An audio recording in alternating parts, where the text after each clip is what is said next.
Good morning बच्चों। आज पुनः हिंदी की कक्षा में आप सबका स्वागत है।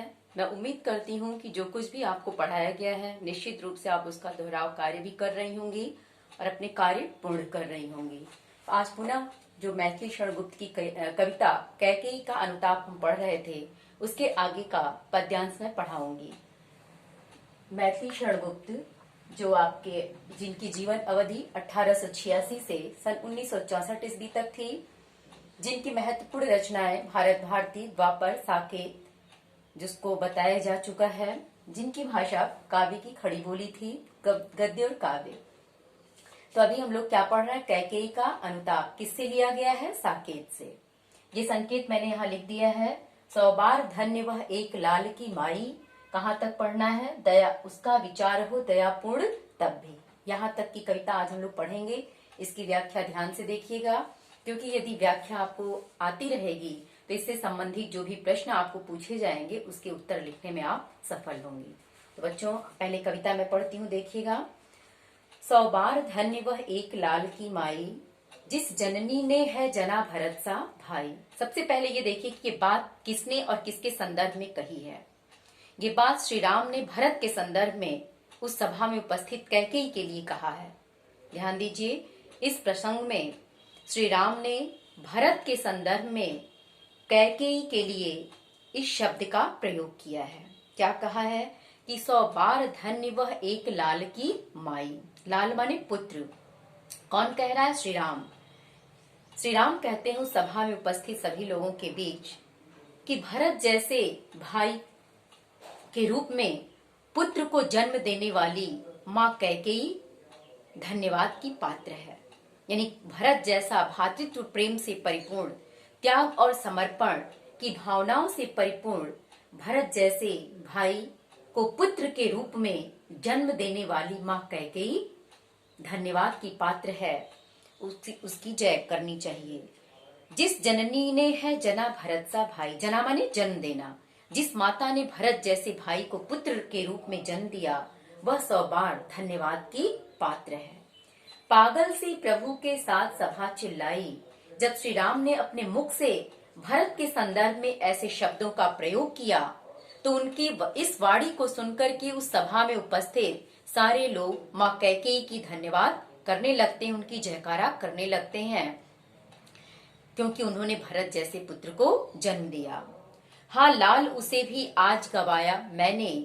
जब श्री राम के मुख से भरत के संदर्भ में कैकेयी ने ऐसे वचन को सुना तो कैकेयी श्री राम से पुनः कहती है कि हाँ लाल उसे भी आज गवाया मैंने, विकराल कुयस ही यहाँ कमाया मैंने। हाँ पुत्र, जिस पुत्र के लिए मैंने अपना सब कुछ समर्पित कर दिया, स्वर्ग जैसे सुख को मैंने समर्पित कर दिया और यहाँ तक कि तुमसे तुम्हारे अधिकार को भी छीन लिया, वही पुत्र आज मुझसे अलग है। गंवाया मैंने। गंवाया क्योंकि भरत राम से बिल्कुल भरत कैकेयी को बिल्कुल उस समय नहीं चाह रहे थे। उनसे उनके मन में थोड़ा मातृत्व प्रेम थोड़ा कम हो गया था। तो वही माँ कैकेयी भरत के संदर्भ में कहती कि हाँ लाल उसे भी आज गवाया मैंने, विकराल कुयस ही यहाँ कमाया मैंने, निज स्वर्ग उसी पर वार दिया था मैंने, हर तुम तक से अधिकार लिया था मैंने। चारों लाइन का देखिए एक साथ कि निज स्वर्ग उसी पर वार दिया था मैंने स्वर्ग जैसे संपूर्ण सुखों को पाने के लिए भरत को सब कुछ समर्पित कर दिया। यहाँ तक कि जिस चीज पे तुम्हारा अधिकार था उस अधिकार से भी मैंने तुम्हें वंचित करके वो सारे सुख सुविधाएं सब कुछ मैंने भरत को ही सौंप दिया।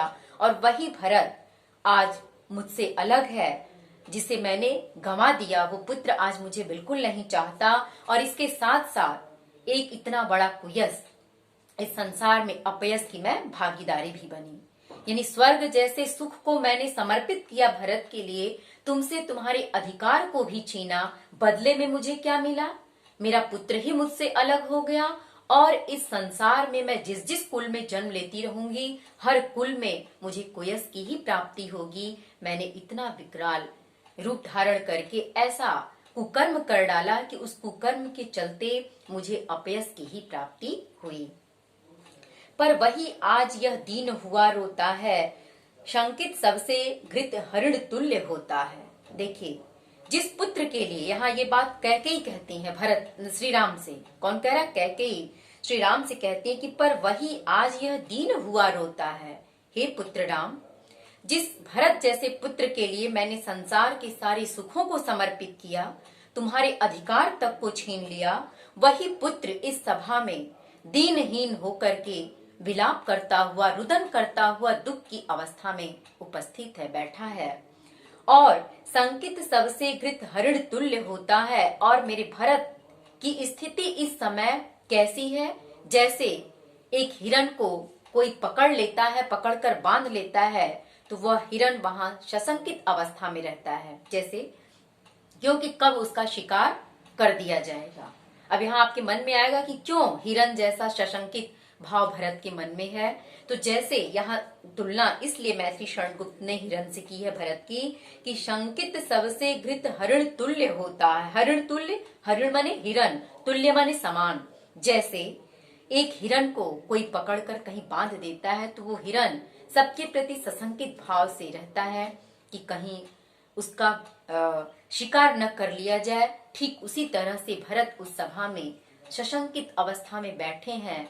इसलिए सशंकित अवस्था में बैठे कि निश्चित रूप से लोगों के मन में यही होगा कि मैंने भी इस कुकर्म में अपनी सहमति मां कैकेयी को जरूर दी होगी। यही संशय का भाव उनके मन में भी है। श्रीखंड आज अंगार चंड है मेरा। श्रीखंड माने चंदन, श्रीखंड का मतलब होता है चंदन। तो चंदन के समान शीतल विचार और स्वभाव वाला मेरा पुत्र आज जलते हुए अंगारे के समान इस सभा में दिखाई दे रहा है। तो इससे बढ़कर कौन दंड है मेरा? तो मेरे द्वारा किए गए कुकर्म के लिए इसके बदले इससे बड़ा और दंड मुझे क्या मिल सकता है कि मेरा ही पुत्र मुझसे अलग है और मेरा पुत्र इस समय इतनी दुखित अवस्था में इस सभा में उपस्थित है कि चंदन के समान शीतल स्वभाव वाला मेरा पुत्र आज जलते हुए अंगारे की तरह इस सभा में लोगों के बीच उपस्थित है। पटके मैंने पद पाड़ी मोह के नद में। पद माने पैर, पाड़ी माने हाथ। जन क्या क्या करते नहीं स्वप्न के मद में। मद माने पागल। तो यहाँ कैकेयी कहती है कि पटके मैंने पद पाड़ी मोह के नद में। मुझे स्वार्थ ने इतना बुरी तरह से घेर लिया कि उस स्वार्थ में मैं पूरी तरह से अंधी हो चुकी थी। और उस समय मुझे ये नहीं समझ में आया कि क्या उचित है क्या अनुचित है। उसी स्वार्थ में अंधे होकर मैंने स्वार्थ रूपी नदी में अपने हाथ और पैर पटक डाले। नद माने नदी होता है। जन क्या क्या करते नहीं स्वप्न के मद में।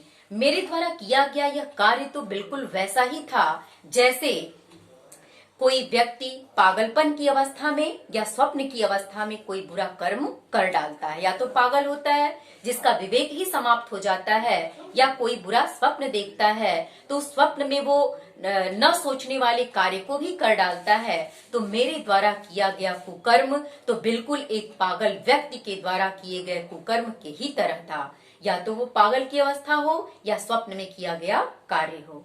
तो इस तरह से मैं जो भी कुछ की ये स्वार्थ में अंधी होकर की। तो हाँ, अब देखिए क्या कहती हैं कि हाँ, दंड कौन क्या उसे डरूं अब भी। अब मेरे द्वारा किए गए कुकर्म के लिए मुझे जो भी दंड दिया जाए वो मेरे कुकर्म से छोटा ही होगा। यानी जो भी मैंने ये कुकर्म किया, इतने बड़े कुकर्म, इतने बड़े पाप के बदले यदि मुझे जो भी दंड दिया जाएगा वो दंड उस अपराध, उस कुकर्म के अपेक्षा बिल्कुल छोटा होगा। तो मुझे बिल्कुल भय नहीं है कि जो कुछ भी मैं की उसके बदले क्या मुझे दंड दिया जाएगा। निश्चित रूप से मेरा ये विचार है कि यदि मेरे कुकर्म का दंड मुझे मिल जाएगा तो निश्चित रूप से मेरे पाप की मैं प्रायश्चित कर सकूंगी। मेरा विचार कुछ दयापूर्ण हो तब भी, लेकिन लोगों से मेरा निवेदन यही है कि बस लोग मेरे भावनाओं को, मेरे विचारों को अनर्थ न लें, अन्यथा न लें। जो कुछ भी मैं कह रही हूँ, जो मैं सोच रही हूँ, मेरे विचार, मेरे द्वारा कहे गए कथन को अन्यथा न लें। तो यही निवेदन उस सभा में कैकेयी कहती हैं, अपने पाप का प्रायश्चित करती हैं। तो आज के लिए सिर्फ इतना ही। अब इससे देखिए प्रश्न आप 2-4 लिख सकती हैं। जैसे उस समय भरत की अवस्था कैसी थी, कैकेयी ने उसके संदर्भ में क्या कहा है। तो वही पकड़े हुए हिरन की भांति सशंकित थे। और एक प्रश्न यहाँ पे ये भी आप बना सकती हैं कि श्री राम ने किसके जयकारे की बात की, तो कैकेयी के जयकारे की बात की। क्योंकि कैकेयी ने भरत जैसे भाई के रूप में भरत जैसे पुत्र को जन्म दिया था। तो बस आज के लिए इतना है बेटा, थैंक यू।